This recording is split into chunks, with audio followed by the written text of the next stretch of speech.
Today I want to talk about how to properly squat because it's a thing that everyone does all the time, multiple times per day. And most people when they think about squatting, it's a leg exercise. They think about what happens at the knees. But I actually want to talk about what happens at the back and the hips and how it relates to low back pain. This is inspired by a couple of my patients I've had recently that get a lot of back pain when they play their sport.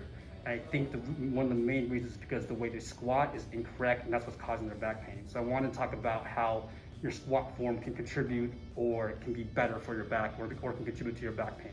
Okay, so first let's go over, here's your spine. As you can see, our spine is not straight up and down. It's got a little bit of a curve, like this. It's got a little bit of a curve and in the low back. And the reason the curve is there is to kind of it distributes the forces that go into our back better in a way so that each segment of the spine doesn't get deteriorated as much. So if your back was straight up and down versus having that curve, you basically would deteriorate the joint of your spine quicker over the long run, over your entire life. When we squat, obviously when you squat, we also start to bend forward as we squat, right? And so as we bend forward, here's your spine. As we bend forward, it's natural for that curve to start to kind of go this way as we bend forward. But as it straightens and flattens out, and as it goes the other way, that puts a lot of stress on the joints and the disc in our back. And so for athletes that spend a lot of time, let's say playing basketball, playing tennis, obviously they spend a lot of time in this position, right? If you're a tennis player waiting for the ball to come, or if you're a basketball player when you're dribbling, you're playing defense, you spend a long time in this kind of squat with the back kind of bent forward position.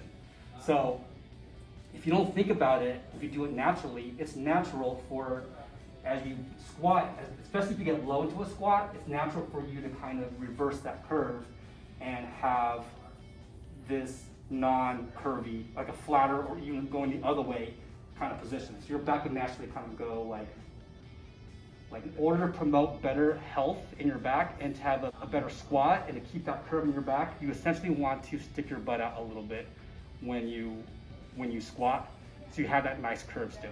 Okay, so now I want to show you two versions of a squat. One will be kind of bad for your back and one will be better for your back. So our assistant Marin here is going to now show us a bad squat.